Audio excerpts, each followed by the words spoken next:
The Broadcast Ninja's Guide to Baluns. That's balance to unbalanced feed lines.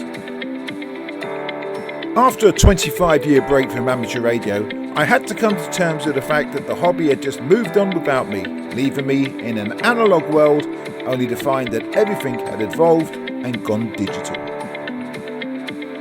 This time round, I found myself wanting to use the HF side of the hobby. During the 90s, I was a London repeater user and part-time PMR pirate. HF was always something used by the old brigade, but now I felt it calling me. It was time to get me an antenna.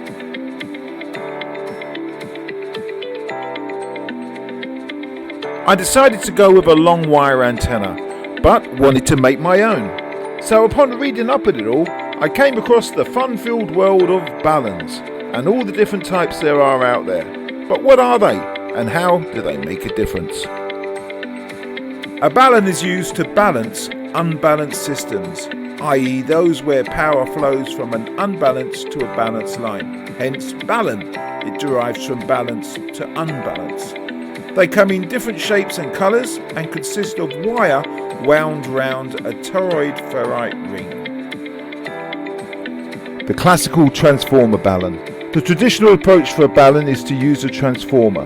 This consists of two electrically separate windings, normally wound on a core, typically a toroidal ferrite core.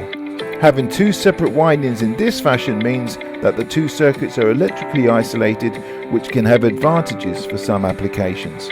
Here's the balun inside a dipole fixing, ready to be made weatherproof for years of work.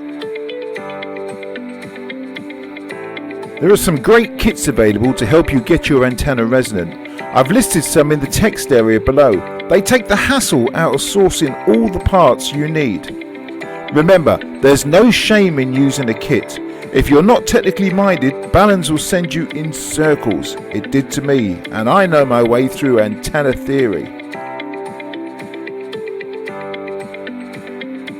Remember, don't give in. Still have a go at winding your own balun. Get yourself a nanoVNA, see the details below, and practice all the different types of baluns and analyse them. Use this information to fine-tune your own antenna and share your findings in the comments below. Here is a nanoVNA on Amazon for less than £50. Remember, when making your balun, keep the windings tidy.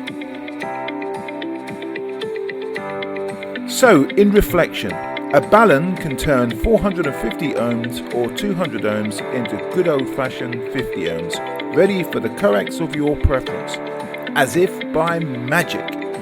I've included a picture of a wizard here. Reminds me of my old buddy Tony, G0OVR, or as he liked to be known, Old Valve Radio. I'm quite sure he'd be chuffed at being eternally graced as being a wizard.